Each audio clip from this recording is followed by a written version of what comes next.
आज की इस कहानी की शुरुआत में करना चाहूँगा एक लाइन से कि सच्चे भक्त जब जब भगवान को दिल से पुकारते हैं तो भगवान चाहे ना चाहे उन्हें आना ही पड़ता है। हेलो दोस्तों, मेरा नाम है कनिष्क, आप देख रहे हैं अपना राजस्थान। तो कहानी को स्टार्ट करते हैं।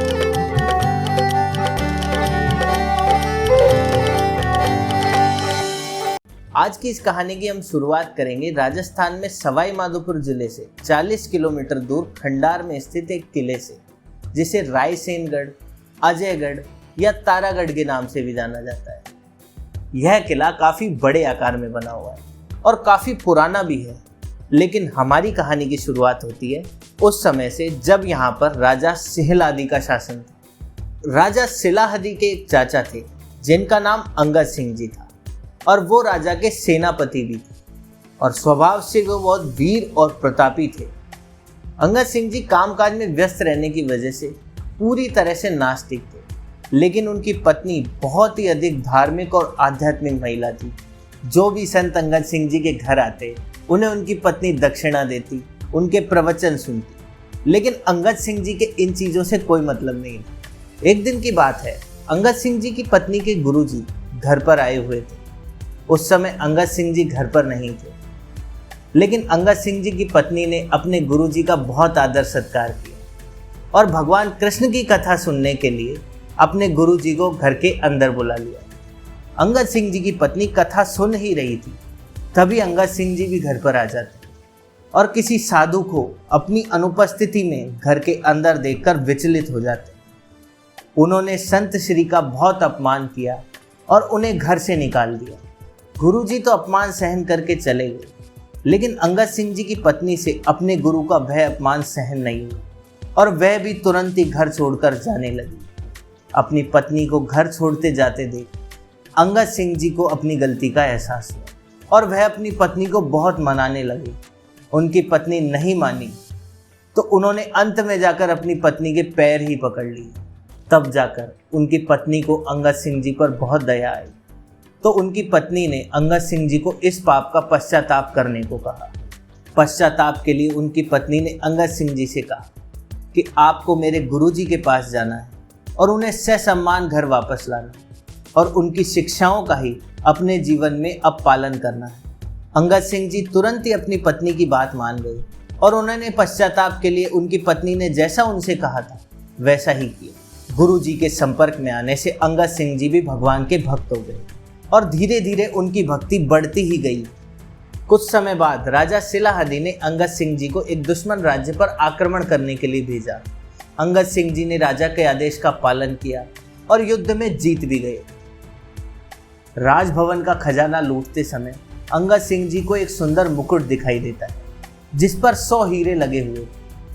उन हीरों को अंगद सिंह जी ने अपने पास रख लिया और उनमें से 99 हीरों से संतों को दान दिया। खंडार किले में कुंड व मंदिर बनवाए और एक हीरा जो उनमें सबसे कीमती हीरा था उसे उन्होंने अपनी पगड़ी में बांध लिया और प्रण लिया कि यह हीरा तो भगवान श्री जगन्नाथ के ही चढ़ाया जाएगा। इस बात की खबर गुप्तचरों द्वारा राजा को पता चली। राजा सिलाहदी को बहुत गुस्सा आया, लेकिन चाचा होने के कारण उसने सैनिकों को आदेश दिया कि चाचा अंगद यदि उस हीरे को वापस कर देते हैं तो राजा उनके 99 हीरो को भी माफ कर देगा। लेकिन अंगद सिंह जी भी वचन के पक्के थे। उन्होंने ठान लिया था कि इस हीरे को तो जगन्नाथ मंदिर पर ही चढ़ाना है, तो सभी लोगों के खूब समझाने पर भी वे नहीं माने। समझाने की असफल कोशिशों के बाद राजा ने भी अंगद सिंह जी को मारने की योजना बनाई। इस योजना में राजा ने अंगद सिंह जी की बहन को शामिल किया। अंगद सिंह जी की बहन राजा की रसोई का काम संभालती थी। राजा ने अंगद सिंह जी की बहन को यह लालच दिया कि यदि अंगद सिंह जी को तूने मार दिया तो अंगद सिंह जी की पूरी संपत्ति पर अधिकार तेरा होगा। राजा के दिए हुए लालच में अंगद सिंह जी की बहन फंस गई और उन दोनों ने मिलकर अंगद सिंह जी को खाने में जहर देकर मारने की योजना बनाई। अगले दिन जब अंगद सिंह जी खाना खाने के लिए आए तो अंगद सिंह जी की बहन ने सबसे पहले भगवान को भोग लगाया और अंगद सिंह जी से प्रसादी पाने को कहा।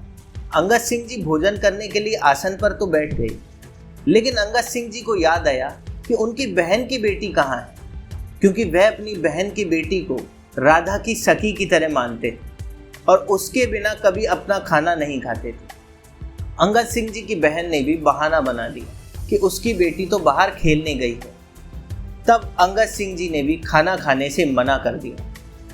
बहन अपनी बेटी के प्रति अंगद सिंह जी का इतना लाड दुलार देखकर भावुक हो गई और उसने अंगद सिंह जी को पूरी बात बता दी।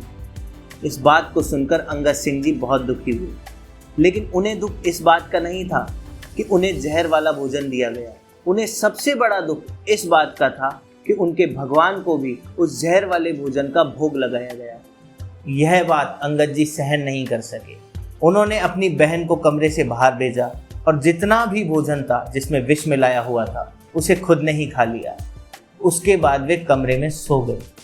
उसके बाद जैसे ही उनकी आंख खुली तो उनके अंदर और भी अधिक भक्ति और शक्ति का संचार था।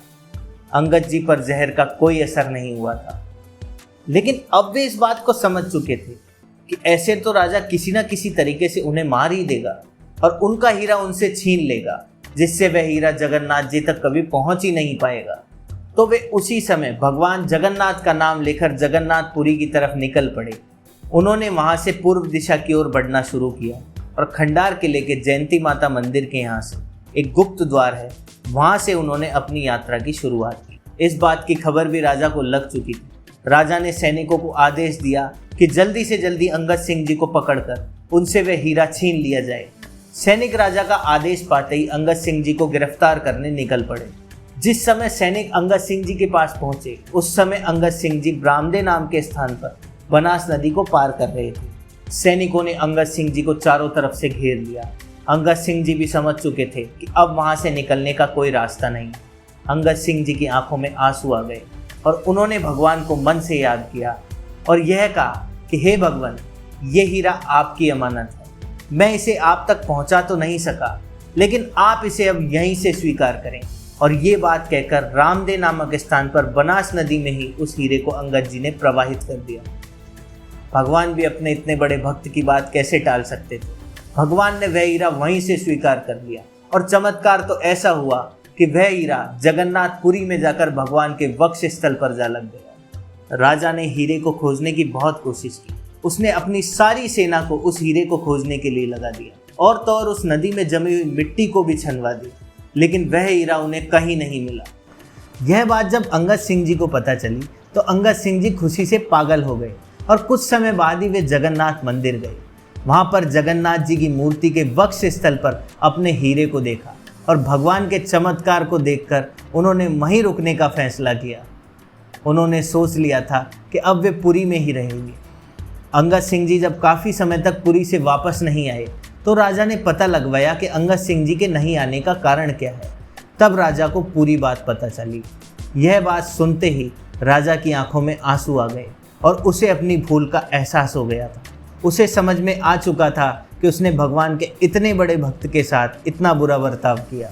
उसने अपने सभी मंत्रियों को अंगद सिंह जी को वापस लाने के लिए भेजा और प्रण किया कि जब तक अंगद सिंह जी वापस नहीं आते तब तक वह अन्न जल ग्रहण नहीं करेगा। अंगद सिंह जी भी मंत्रियों के काफ़ी मनाने पर माने और खंडार किले में वापस आए। राजा ने अंगद सिंह जी का भव्य स्वागत किया और पश्चाताप के रूप में अंगद सिंह जी के पैरों में गिर पड़ा। लेकिन भगवान के भक्त भी कहाँ किसी से ज़्यादा समय तक नाराज रह पाते हैं। अंगद सिंह जी ने तुरंत ही राजा को माफ़ कर दिया। तो ये थी भक्त अंगद जी की कहानी। इस कथा को लेकर नाभाजी अपने भक्तमाल में लिखते हैं, 5 2 सतकोष ते हरि हीरा ले उर्धर्यो, अभिलाष भक्त अंगद को पुरुषोत्तम पूर्ण करियो। दोस्तों, खंडार के किले में भक्त श्री अंगद जी का महल भी स्थित है, जिसे सन 2008 में मलुक पीठाधीश्वर श्री श्री राजेंद्र दास जी महाराज ने स्वयं जाकर प्रमाणित किया है। देश श्री भक्त अंगद सिंह जी, ये सवाई माधोपुर के निकट राजस्थान में एक नगर है खंडार, जहां भक्त अंगद सिंह जी दिसंबर 2019 में श्री श्री कृष्णानंद जी महाराज अध्यक्ष गो सेवा मिशन के सानिध्य में खंडार कस्बे में अंगद स्मृति महोत्सव का आयोजन किया गया, जिसमें श्री श्री सुदामा जी महाराज, श्री मैन सुदामा कुटीर वृंदावन, श्री श्री बिहारी दास जी भक्तमाली वृंदावन, श्री श्री राघवाचार्य जी पीठाधीश्वर गलतापीठ रेवासा और श्री श्री गिरधर गोपाल जी भक्तमाली ने इस कथा और इस स्थान को प्रमाणित किया है। यदि आपको हमारी कहानी पसंद आई हो तो हमारे वीडियो को लाइक करें। आपका कोई सजेशन या सुझाव हो तो हमें कमेंट सेक्शन में ज़रूर बताएं। हमारे चैनल को सब्सक्राइब करना ना भूलें। मिलते हैं अगली वीडियो में, तब तक के लिए जय राजस्थान, जय भारत।